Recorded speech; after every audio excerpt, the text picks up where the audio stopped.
because I don't negotiate with terrorists. Amen, Okay. brother. This is America, okay? And that's the way we do things here.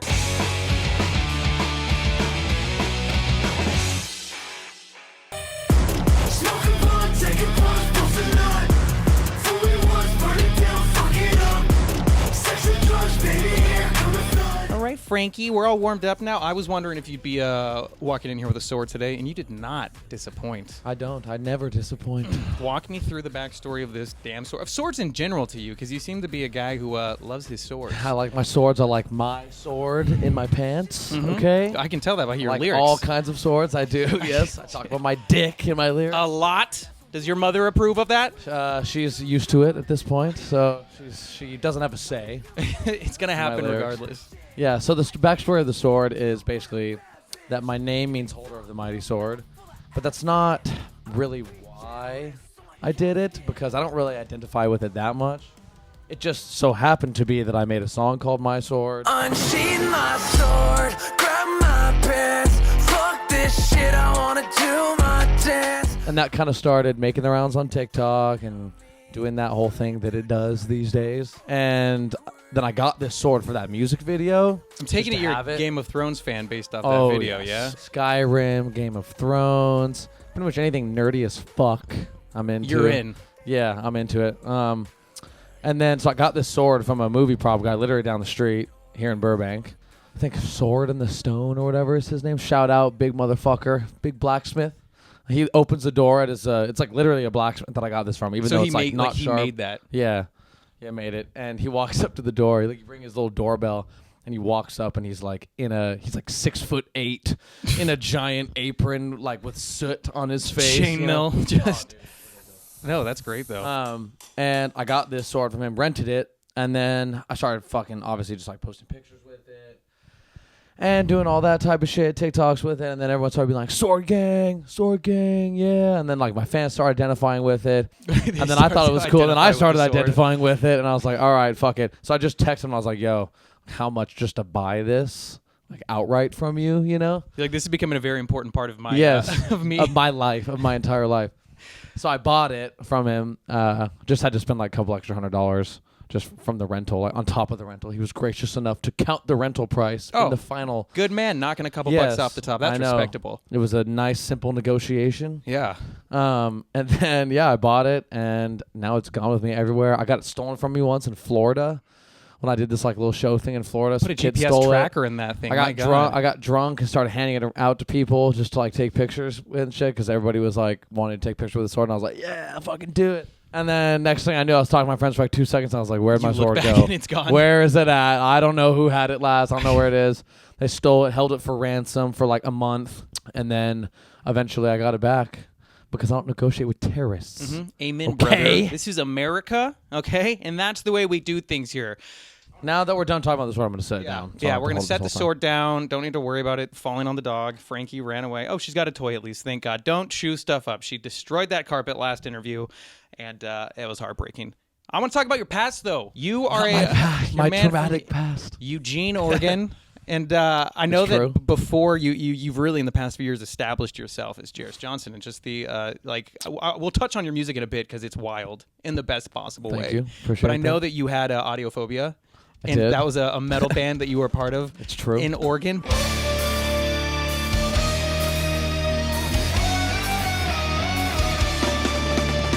The rumors are true. What was that, in 2014, 2013? That was my whole high. Yeah, it was like started when I was like a freshman. I was like 13 or 14 in high school, and then went all the way through high school until I was 18, and then everyone went off to college. Mm-hmm. Is that what disbanded the band? Yeah. Was people went to college? It was college. Was getting an education. You were like, I'm going to choose music, and that was like straight up metal. That band, like it was like it was like metal core or whatever the fuck you want to call it. It was actually. I mean, I'm not gonna lie, it was pretty fucking good. No, for what it was. For a bunch of 15 and 16-year-olds, like it was like, I mean, we were not fucking around. Like it was legit. And we had a wild range of influences. Like one of my guitar players only ever listened to like Cannibal Corpse exclusively. Like it's all he listened to. But he's like this crazy motherfucker that used to be able to like, he could like sight read a whole like whatever, like Bach or Beethoven or whatever the fuck, and just play it on guitar. Yeah, like perfectly, just first try, you know. And he would do that type of shit. And then like, you know, me, I was like really into like Avenged Sevenfold and a Slipknot and a bunch of like pop shit. And then we just had all kinds of different influences, and we just kind of like threw them all together, and like we'd do like a Cannibal Corpse like death metal thing, and then go into like a nice poppy chorus afterwards, and like Yeah, because you were drumming and Yeah. singing as well. yeah, Right? yeah, I drum and sang at the same time. I was not as good of a singer as I am now back then, mainly because I hit puberty very late, very late in life. No, if you look up some of the live stuff of you guys back then, you all look so little. Yeah, I was no, like, we looked oh my like we're God. 14. But Yeah. then the band ends, Audiophobia. It ends, and then in the years to follow, it seemed like you really started to just expand in yourself musically, and you found out honestly, so I many was avenues. just throwing shit at the wall and just seeing anything that stuck. Like Uh-huh. I hooked up with my buddy who knew how to work Ableton. And I didn't know how to produce. I knew I was like good at writing pop songs. I had other interests outside of metal and shit. And I was like, all right, like, what am I gonna do? You know? And we started fucking around. I made this joke song called Fanny Pack. I got that double stack, fanny pack, bitches for real. I got that double stack, fanny pack, bitches for real. It was like an EDM thing, and like did that kind of shit for a while, like EDM shit, and like just pop, and like kind of was messing around with that. And then eventually, like a couple years after doing that, I was like, I need to like learn myself and figure out how I can like make the music that I want to make, you know, or like eventually want to get good at making. And so I knew I was gonna have to teach myself how to produce and like do all that shit. So I started doing that, moved out of my parents' house, had a job, worked at a trampoline park for like 3 years. I saw some comments on some of your stuff where people talk about that. They're like, I met Jeris when he worked Yeah. at this trampoline. Yeah. Was it one of those like indoor places that's just trampoline it's called wall Get to Air. wall? Shout out Get Air Eugene. Yeah, And then Get Air. would you play your music in there and stuff? Oh, sometimes, yeah. Oh, that's because sick. every Friday we had like my buddy who's actually knew how to work Ableton. He would also DJ, and we'd like turn off all. There'd be This like place was lit. yeah, it'd have like black lights and like set up a speaker system and shit. And those nights when he would like be able to play anything, like we'd just play my music also.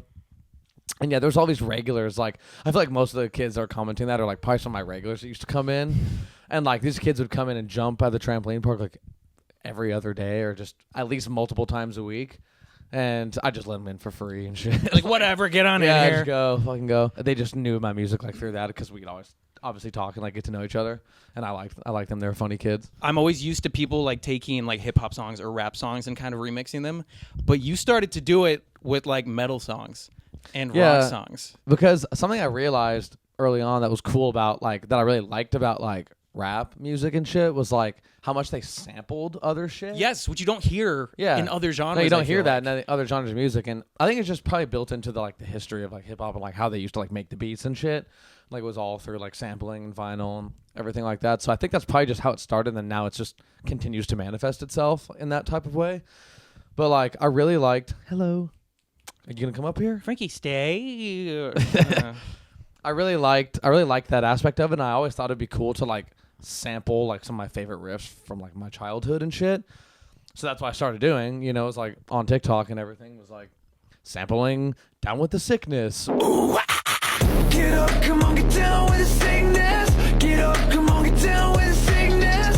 Get up, come on, get down with the sickness. Open up your hate and let it flow into me. Or Headstrong. Headstrong, we're headstrong. Super headstrong, can't break me.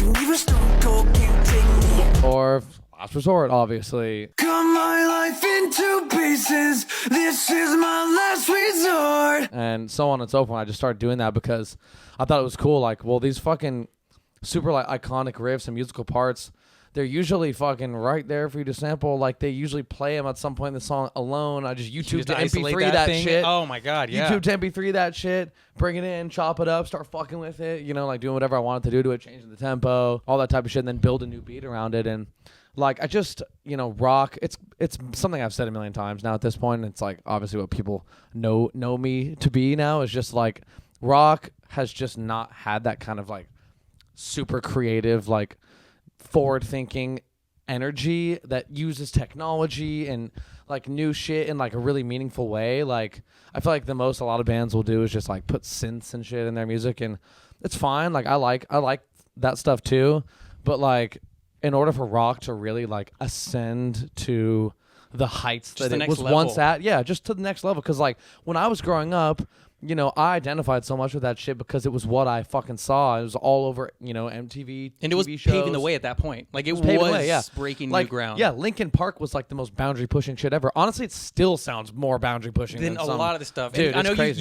you said that you like Avenged. Did you see that statement like that M Shadows put out? And like one thing that he said, which I totally agreed with, and like your music, I feel like was the perfect of like, yeah, I think this is what he's saying. He was talking about metal, but he was like, in regards to metal's always going to be around, but I feel like the one thing holding it back right now is from the artists, there's a lot of lack of innovation or wanting to try to break new ground. And with the fans, there's a big lacking of being open to something new. Yeah. And I feel like that's kind of with rock, with metal. They're very gatekeepy about it. And I think, honestly, we're headed in a direction where, similar to like rap, when like all these like mumble rappers is what the old heads call it. Yeah. Or, you know, like whatever, like when SoundCloud rap and like emo rap was like starting to become a thing, like 2016, 2017, whatever.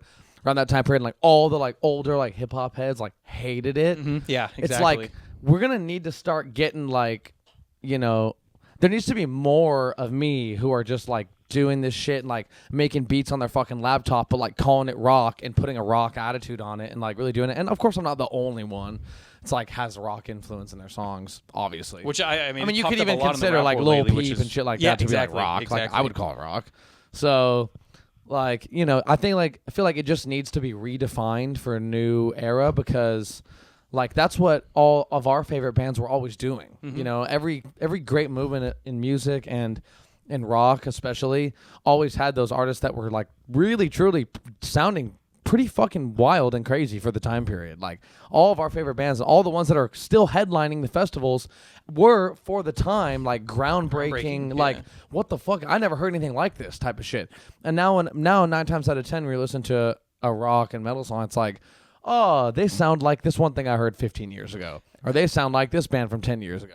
Or they sound like this. It's all a throwback. It's all nostalgia. Even you know? if you listen to rock radio stations nowadays, I feel like for the most part they still only play They do. throwbacks. They do. Like every time you put it on, and I'm like, damn, we don't have something new. Like there's not something new to be playing. How many new bands? I was thinking about this the other day. Like, think about how like all the biggest bands that are the ones still headlining festivals: the Korn, Limp Bizkit, Slipknot, Linkin Park, whatever. Like just the top of the top, Avenged Sevenfold, top of the top rock and metal bands. Like, are there any bands, rock and metal artists or bands that you can think of right now that are as popular in their 20s as all those bands were when they were in their 20s? No, or even in the last 5 or 10 years that have come up and even rode the success anywhere near that. There's not. The last big movement in rock and metal that was young that had a lot of energy was like Warped Tour shit. It's like post-hardcore, That's like my Asking life. Alexandria, Bring like Me. all that type of shit. Bring Me, yeah. That was like the last like young like kind of movement in rock. Yeah, My zipper was For down. real. Rock out with your cock real, out. You know? It was really truly the last like great movement in rock, and it's been, you know, when was that? 2009? Yeah. Or something? Oh yeah. Because When that was like really fucking hot and going crazy. So it's like it's been like well over 10 years now where there hasn't been like something with that level of energy and that level of like community and everything around it, and just progression. I feel like. and I want to see that happen again in rock. I have gone to war with the internet about whether or not I am a rock artist, because a lot of obviously current rock fans don't consider me to be, and then a lot of my younger fans do consider me to be. So I feel like we just need to redefine our idea of what a rock artist is or can be, and it's okay if it's beat driven or if majority of the music is made on a computer, because that's an instrument, you know, and that's an instrument that you can make rock sounding shit on, and you can still have guitars, you can still have live drums if you want, but like we're gonna have to be able to start accepting that this like newer wave of like kind of like all being made on a laptop type shit from all these kids. It's like we're gonna have to start calling this rock and claiming it as rock, because right now there's a lot of shit that I hear that I like, that I'm into, that it's like it's a, you know, they're calling it like trap metal or whatever the fuck they're calling it, all this type of shit, and really we should just call it rock. And move They try to forward with overcomplicate that. it when they hear something new. They're like, no, it's not that. It's like it's a not 3-word fucking thing that's combining all 3 genres. It's like, nah, dude, it's fucking rock. Like the energy is rock. Yeah. The energy is metal. Like that's what the energy is, and that's all that matters when you're trying to define something. Is like what's the energy of it, and that to me is what makes a genre music. It's not the exact instruments being used or the sound. It's like, what does it feel like? Mm-hmm. And if it feels like rock, which I believe my music does feel like rock. I feel like that's what like Shadows was saying though, when he's like about the current audiences, they won't grow with the times, kind of. Yeah, well, that's okay. Here this is okay because guess what?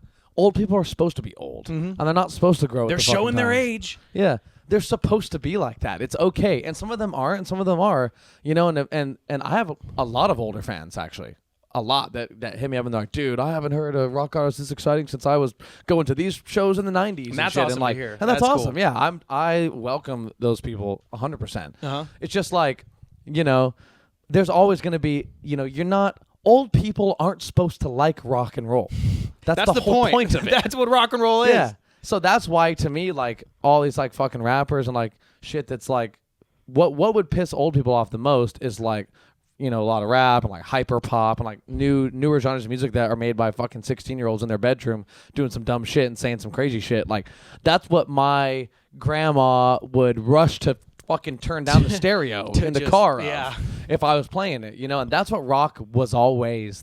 It's the devil's music. It's kind of the rebellious thing against the older generation. It's always the rebellious music against the older generation. I feel like rock and metal has just been adopted by the older generation because that's what they grew up being rebellious to, and now they can't let it go, and they don't understand that you're not supposed to like. You're not supposed to like it. They've turned into the exact people that their parents were. Exactly. And they don't see it that way. And they way. don't even see it. Yeah, they don't even see it. So you're not supposed to like it. And that's okay, the current rock and metal fan base isn't supposed to like it. What we need to do is make sure that all these fucking young kids who are fucking with all this new shit know that this is rock.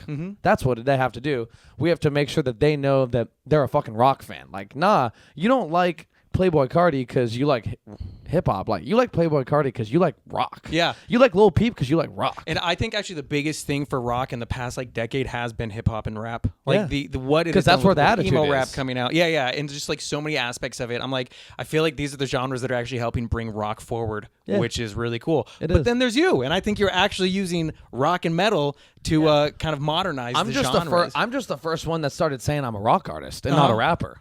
Even though a lot of people would probably consider me to be a rapper of some kind, because I obviously do have some songs where they're a little more like hip hop driven. A little more hip hoppy, yeah. But like, like I'm just the first one that started saying, no, I'm a rock artist. Like, this is rock.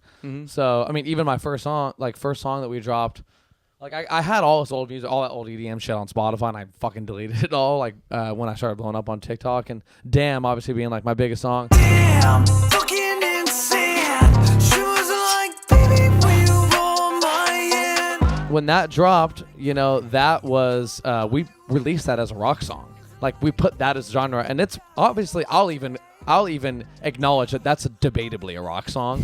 It's like not really a rock teetering. song. Yeah, it's just mainly my voice that sounds rock on it. It's obviously like a beat, So, but we still said, fuck it, dude, let's just release it as a rock song. We're just calling it rock. And, it just goes to show you, like, I mean, it went #1 on the iTunes rock charts the first 24 hours went #1. And, like, it just goes to show you that there's like a hole here for, like, if I had released it as like a hip hop song, it definitely would not Wouldn't have charted. It wouldn't have charted. Yeah. Yeah, probably wouldn't have charted. I mean, it maybe would have on iTunes, but like, it would be arguable whether or not it would have charted.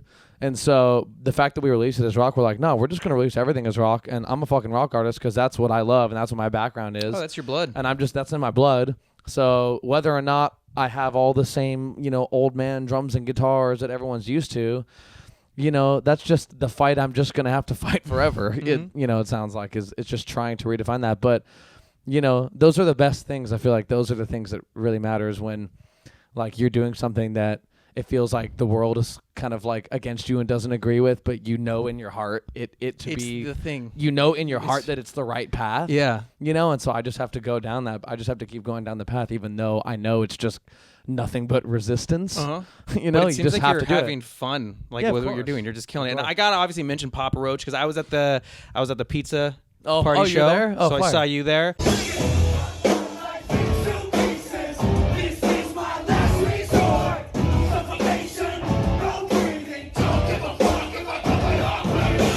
Okay, and sick. right around the corner from your place, Tommy, which was my Uber drove right by you, so you missed out on a good one. But that was awesome. That's how I first heard about you, was when that came out.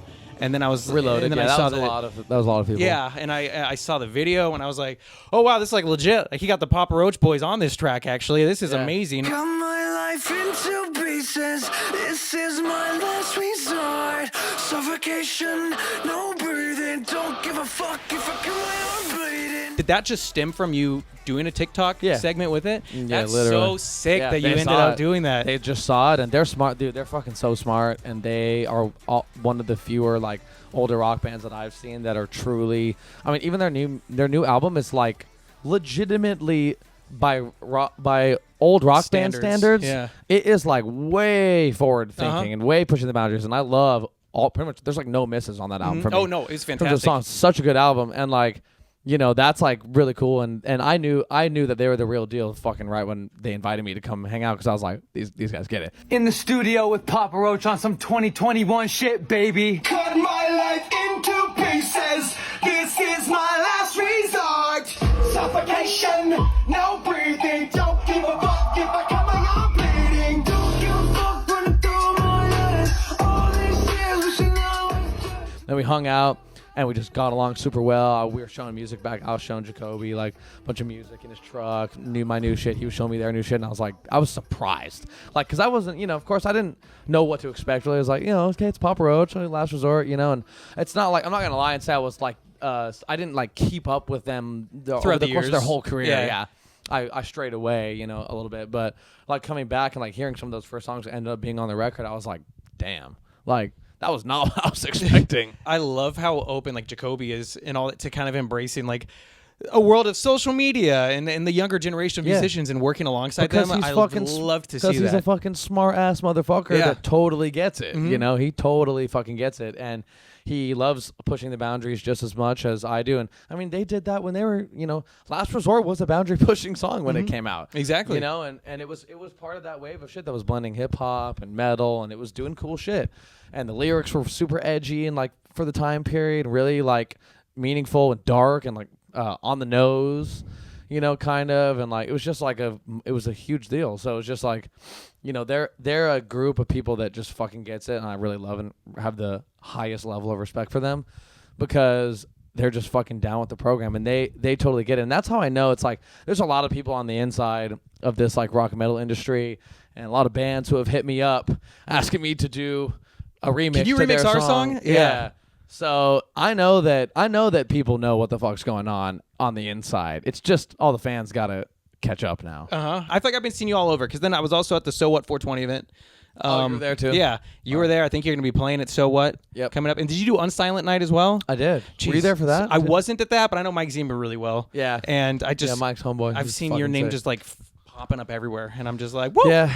This boy's busy. I have to say, one of my favorite things on your TikTok is, I don't know how long it's been since you posted one with your mom, but she is so hysterical. that's old school. Like That's when old I school. like saw, I came across like the Roddy Ricch stuff, and like I was just like, Those were my first videos that ever went viral. I was gonna ask that. So those were the first ones that really popped off. Pulling out the coupe at the lot. Told her fuck draw, fuck swat. Busting all the barrels out the box. I just hit a lick with the box. Had to put a stick in the box. And I knew they would. I purposefully designed them to go How viral. could they not? No, I know. I was like, hey, mom, like, you want to help me go super viral? Like, do this. And We're she gonna was like, sing all some right, she's ratchet down. stuff. Yeah. I And was like, we're you're going to sing just some gonna ratchet be stuff beautiful. like the whitest people ever.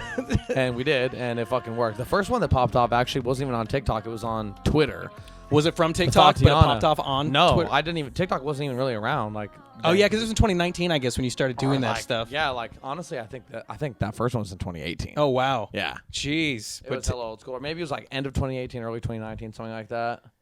I can't remember exactly. But It's that all either, popped it was either off. that or it was 19 and then 20. I've talked to so many artists like from the pandemic and who was able to kind of like benefit themselves throughout it. And I give them a chance definitely to was focus one on of those themselves. artists, for And sure. it seems like you were really able to use that as an opportunity to probably excel musically in ways that maybe you had dreamed about it and thought you could do. Yeah, well, I mean, one thing I was able to do, well, in general, like, I got lucky because, I mean, I worked, like I said, I moved out of my parents' house when I was like 20, 21. And then I'm really lucky to have like super supportive parents. Like I'm not gonna lie and be like, I made it out the mud and like I had like a really hard upbringing. I didn't. Like I'm not. We didn't have like a lot of money or anything like that. But like, But they're both musically inclined. But they were both right? in band. Yeah, they grew up playing in bands. My dad was a drummer, mom was a singer, and they were just really supportive of me like doing music. They were down for me to do that. It was just so sick. That's awesome. And so, like, I moved out, and obviously because I wanted to, and I was, like, working a full-time job and just paying all my own bills for, like, a few years. And then around when the pandemic was, like, almost about to start, like, end of 2019, early 2020, I moved in. We moved back in with my parents because they're like, hey, like, we know, like, you don't have any fucking time to do music because you're working all day, every day, like, just paying the bills and, like, living. So like, if you want, my dad ended up getting like a better job, so they had like a little bit more money, and they're like, you can just come live with us, and just kind of focus on music, your music stuff.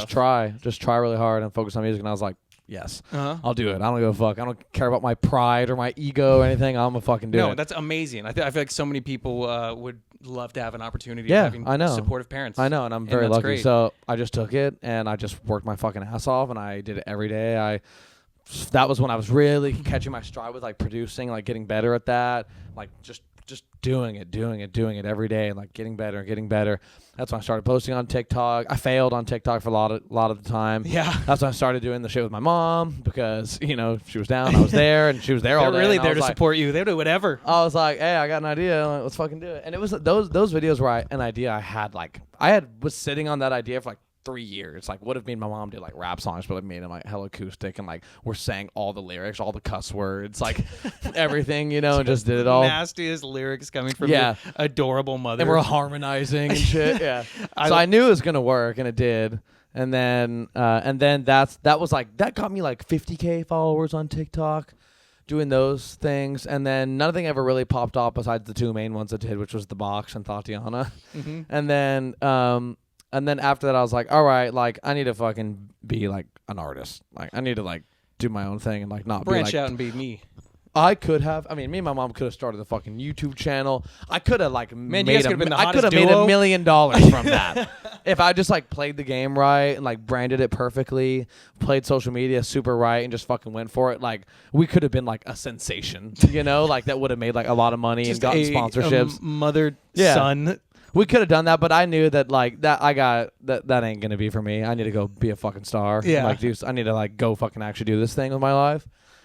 So yeah, I just like stopped doing that and then focused on your own craft a little bit. Yeah. And which you put out the EP, which was My Sword was the name of the EP, right? Yeah. So that Correct. sword is just coming up everywhere. Yeah. And then you have the full length that dropped in February. I Want Blood, I Want Love. It's true. And that, I feel like when I put that on it, that's where I really got a taste of like how weirdly different your music is. Not in a bad way at all, but it's one of those things. When that was the hear first it, time I was able to show that. And when I heard it, like, my initial response was kind of like, what the hell is this? But like in a good way. I was just like, I've not heard something like this before. Because then there are tracks like Afterlife that get so heavy and brutal. Yeah. Where I was just like, damn.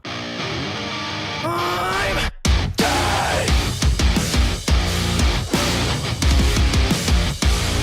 Yeah. But then there's other ones like Friday, which I loved because Trippy, I just thought killed it in that. Oh yeah, he did fireworks. Told her my way, or hit the highway. You were by my side, but never really mine, babe. Call me in my prime, completely out your mind, babe. Swallowing my pride, I won't waste your time. You're just clearly having so much fun with it. And like, you're not holding back from trying anything weird and fun. I am really fascinated by the idea of like, what is music gonna sound like in like 10 20 years. years? Yeah, 10 years, 20 years. Like, how unrecognizable is it gonna be? Like, type of thing, And then who are the so- artists that people look back on and they're like, Exactly. wait, this guy kind of paved the way. Exactly. Honestly. And I want to be one of those artists. Uh-huh. So I just love the idea of like being able to be a part of that like creation of like what the future music might sound like, and just really pushing shit forward and just making something like, I mean, the first song, the title track of the album, I Want Blood, I Want Love, it's like... Right off the bat, by the way, 5 seconds in, he's talking about his wiener. It's true. That's literally right off the bat. Jeris Johnson has a big, fat, huge... Yeah, it's true. Well, that was actually my ex talking Was about it? my wiener. Yeah, it was a voice note she sent me.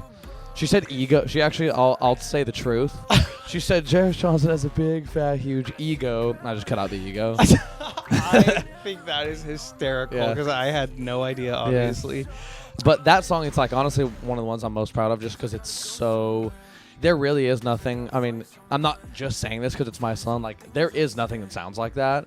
And I don't know what genre to call it. No, I agree. And that's why when it I started don't off, know though, what it I was is. like, what is this? Yes, and I love that about it. Like, I want to keep doing more shit like that, and you know, it's kind of a balance. Like, and then there's obviously some songs like "Going Ghost," 27 Club that are like more like Going this is Ghost rock. such but You that know, that's this is rock. such a hit. I think Going Ghost. Thank you. Ugh. Yeah. I know that I can't keep going ghost, and I should feel like the pain I'm causing is real. So that's like a little more straightforward. You gotta, you know, there's a little bit of a balance there where you kind of gotta like pace people a little bit. You can't go, you know, too fucking crazy, or else people will just be like, I don't even understand this as music. You can't go too crazy too early. You know No, what there's I some mean? Like, cohesion because yeah. Because I could, I mean, I've made beats and things that sounds like an alien would have made it, you know, and it makes no sense. Yeah. But I like it.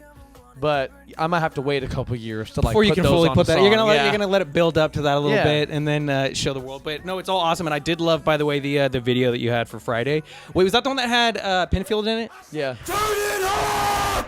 It was just a Friday. She said she won't take it back to my place. And I think that she like me. And he was at the Matthew Papa Pinfield. Roach That was the show. first time I met him. Actually, I didn't. Really? I didn't meet him on set. Oh, yeah. that was all shot remotely. Yeah, because they shot it. Oh, yeah. He gave it his all in Oh, that he video. fucking I crushed was it. like, that is so sick to see him in that one. And Yeah. can we not bite that shit? And he's another. You know, he's a fucking OG MTV motherfucker. Oh yeah, he's a legend, and he's done. I don't know if you know Pierce the Veil, but like he did Yeah. a music video for those guys. He's popped up. I mean, he had so many shows on MTV back in the day. Yeah, dude. And I think it was so sick to see him come up in that. I know though, this week you're dropping Raining Blood. It's true. 2 days. Smoking blunt, taking push, busting nut. Throwing once, burning down, fuck it up. I used to work at Hot Topic. That's where I got my Sick. start inadvertently in the music world. I worked at Hot Topic in Hollywood, but one of my coworkers, his name was Dave Lombardo, and his dad is the drummer Dave Lombardo of Slayer, and that was just one of those. This is a small That's world sick. That's type crazy. things. Where was that at? That was Hot Topic Hollywood. Okay, so it's in LA. Yeah. So this is the latest song that you have chosen to kind of It's true. put your twist on. This was an opportunity that came up, and I was like, all right, I'm down with that. and you I'm have down with doing ZillaKami this. Yeah. on it as well. Mhm. And Love Zilla. It's fucking tight. Minutes, boy, take your head off, boy, and I play tennis, boy. Pull up in Nissan 240 and I start making noise. Edgy lag, crack it back, hooked up, edgy camo mask. Mechanics close whipping ass, hit him with a baseball bat. Did a fire fucking verse on it. Yeah. And he's another dude that I think is really like paving the way for like pushing the boundaries forward of like rock and metal, and obviously has a super clear metal influence in all of his shit, but like it's very modern, very like boundary pushing, and you know, he's like a pioneer of like the trap metal thing to me in a lot of ways. And even like rock, you know, he's not even just that. Like he has a lot of songs that are like sound like Radiohead songs and shit. Like he's very like a diverse artist as well, and like fucking means business about it. So like, and I just love his shit. I'm a big fan. So immediately the first thing I thought of was like, okay, I want to get like dope feature for this. Who do I get? yeah, Hit up Zilla, and he was down. So that's sick. yeah, dude, it's gonna be fire. The song's really cool. It's like fun. I loved it. Like, you know, the first time. I mean, I knew that song from Guitar Hero. Of course, which You I think know, introduced like- so many of us to so Yeah. many iconic songs. Yeah, with just like, you know, and of course there'll probably be some rock and metal fans that hate on that, like, oh, Guitar Oh, Hero. I think it's hysterical. Like, what you dude, did it's with the like- vocals on the guitar, though, in the Yeah. best way. From what I've heard, I've only heard clips of it, but I Yeah. loved what you did. I just thought that. Fuck it, was- I'll just make that the vocal melody. But so it sounds like after this, you're gonna be focusing on the more original stuff. Yeah. You got the full Probably. album out anyway. That I know you're probably eager to be playing shows off of. Yeah. And what you got the Falling in Reverse tour I coming did up. that. No, I did that Oh, already. you had the Falling in Reverse Had the tour, Falling in which Reverse I tour. love those Now guys. I have the Korn tour coming out. That's the one with Evanescence as well Yes. on it. Yeah. That is a lineup. Yeah, it's crazy. Oh my god. I mean, it's honestly crazy because it's my second tour ever. Which is insane. I'm gonna be playing in front of like 30,000 people. Like, this is my second time. Hi doing guys, this. is it gonna be a full band? You can have like live drums, live Yeah. guitars. Yeah, How's there's it gonna live drums and live guitar. That's and gonna the be rest are tracks. Yeah. That's just wild that your second tour is gonna be Korn. It is and wild. Evanescence. Yeah. I'm like, It is fucking wild. Yeah. I'm That's- really excited. Obviously, the first tour was amazing. was that the Falling one? Yeah. Hawthorne Heights, Yep. Wage War. Mhm. I didn't realize. So I Correct. guess that one happened quite a while January. back, actually. Okay, in January. Yep. So not that far ago. But January to February. How was that, though? How was it actually getting to hit the Incredible, road? dude. It was so fun. What the fuck is up, LA? Unsheathe my sword. Of course, I'm wondering, like, am I gonna do it? Am I gonna die? Is my voice gonna hold up? Am I gonna do a good job? Like, you don't really know. And then, like, just fell in love with it. Like, it was so fun. And I could have gone. I mean, we were only gone for like a month, three or 4 weeks. And I probably could have gone, like, and I probably could have done double that, honestly, and been happy with it. Like, it was so fun and such a blast. And, like, it's such a wild experience, just, like, fucking walking out on stage in front of thousands of people every single night in a new city, and just being able to, like, give people experience that they won't forget. And, like, I love the live shows. I've always been a good live performer, and, like, that was the most fun part of my band. We played hundreds of live shows, and that's like the reward to me for the music is the live show. That's awesome. So I just really had a lot of fun doing that, and, like, I just love getting up there and, like, giving people a good fucking time. You know? And especially so much of it kicked off for you. At least you were able to get a good base of the career going during a pandemic where you couldn't have played shows if you wanted to. Yeah. So now as it starts to open back up. Well, it was kind of weird because I went from no shows and then a bunch of festivals. Like, I played, like... I saw I that. played a You were bunch doing of ton festivals. them. I did some hip-hop festivals. I did some rock and metal festivals. All That's the big dope, ones. though, that you get to kind of Yeah. teeter the world of both I did of those. Rolling Loud and High Festival, and then I also did, like, Rocklahoma and Welcome to Rockville, Louder Than Life, and all those, like, Midwest, like, you know, rock and metal festivals. And they were both super fun and great for, like, different reasons, you know. And so that was, like, crazy too, just to go from, like, okay, I blew up in my bedroom and got signed and got this big following, but it's not real until How's this going to translate? Yes. When I'm in a venue, when I'm in a crowd? It's not real until you're sitting there. And I remember I was in Utah. It was my first festival I ever played. It was crazy. It was just like my first, like, whoa, there's a sea of people here, you know. And then after my, you know, show was a great performance. The crowd went fucking crazy. It was awesome. And then, like, I went back in the green room and I was, like, sweating and drinking water. And then, like, my buddy went and checked on, like, the merch, you know, sales. Check out the And numbers. half an hour, I was sold You're like, out. all right, we got nothing left. Yeah, sold out. And I was like, holy shit, what the fuck? And I went there. I was like, cool, I'm just going to go to the merch booth and sign the rest. And I went out, so I had to walk through the festival, and I got swarmed. What a good by feeling, people. though. I know. It was What like a my good first feeling. That was like my first time ever, like, be feeling, like, famous, Uh-huh. I guess, was like that experience. And I was just, like, looking around, like, circle of people, like, holy shit, everyone's, like, waiting to take pictures with me, and I'm, like, taking pictures of everybody and signing shit. And I was just like, dude, okay, it's real. You're it's like, real now. something happened. Yeah, like it's something real now. happened. And so it's one thing to have, like, 1 million followers on TikTok and shit, but then it's, like, another thing to, like, get in front of real people and, like, talk to them and be like, dude, I've been following you. Like, I heard this song first, and, dude, you're like, shit, you're gonna blow the fuck up, man. Like, that type of shit. Like, that's the shit that gets me going. That's You know, it's awesome. like I'm that so type of thing. stoked for you with that. And to think that you're about to go out with Korn and with Evanescence is ridiculous. It's amazing. What else you got planned? Anything else It's amazing. exciting? I'm guessing lots of original stuff that you're Yeah, excited I just to want put to drop out. a lot. You know, we've obviously been kind of, like, writing the album out for a couple months and all that type of shit, but I really want to drop, like, I'm sitting on so much shit. I kind of made a bunch of like, summer songs, for lack of a It's better coming word. up. Yeah, I made a bunch of, like, they're kind of, like, weird, like, Sublime meets, like, metal meets, like, Beach Boys. Ooh, little meets, ska like, metal with some I can show harmony you. vocals. Yeah, I Oh, can show you. I want to I hear made some that. crazy shit, and I'm kind of sitting on, like, a little EP of that. So I might just, like, drop that in the summer and do a few music videos of that, and then just move on to keep dropping more singles, and then got to do the tour in August at end of summer. I just want to drop music videos, drop songs, and just keep building, because, like, I feel like I kind of got through my freshman year, you know, in the music industry, where I kind of, like, built my foundation, but I'm still, like, a baby artist in the grand scheme of things. And now you're and now I need to, like, fucking establish you. Yeah. This is me. Now roaming we the need halls. to, like, take it to the next level, and, like, I need to, like, break. You know, Yeah. we need to, like, blow up and fucking super, like, I feel like I got on everybody's radar, and, like, you know, most people who are, like, a rock and metal fan have probably heard of me, or maybe have heard, you know, one song or whatever, but now it's time to really fucking, like, hit the ground running and, like take it to the next level. That's awesome. Did you open up the Bring Me show at the Whiskey? Mm-hmm. That was so sick, by the way, I because did. Bring Me, for me, is a band that meant so much to me. And, like, my early metal days, like, me and my friends used to always cover stuff off, like, Count Your Blessings, Yeah. which was, like, that was the album that really got me into heavy Yeah. stuff.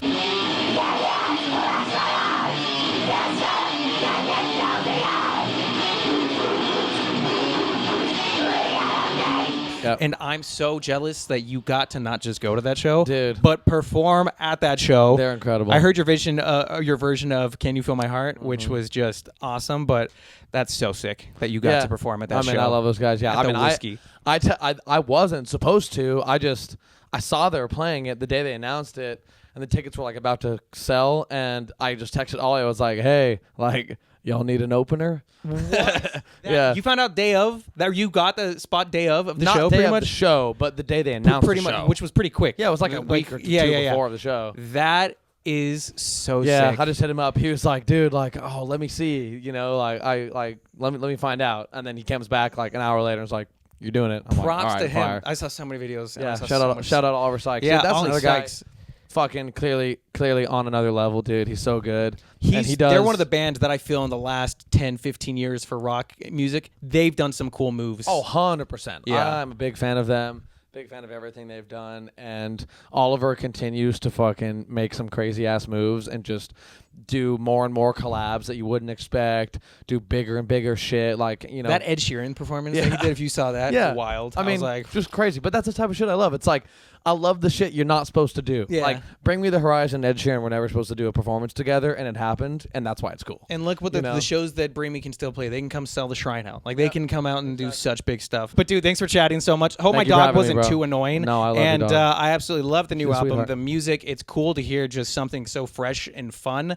And I'm pumped that you have such insane shows and tours coming up. So it's got to be an exciting moment in It's your amazing. career. And It's down amazing. the road, we'll see if you are one of the names that paved the way for the I will future be. of rock, of metal. Good. I will be. Good. That's what I like to I hear. will be. I will not die until that happens. Thanks for chatting, though, man. Thank you, Bring it in. Really appreciate it. Thanks for bringing the sword. And everybody check out the new album, the new music. And other than that, peace.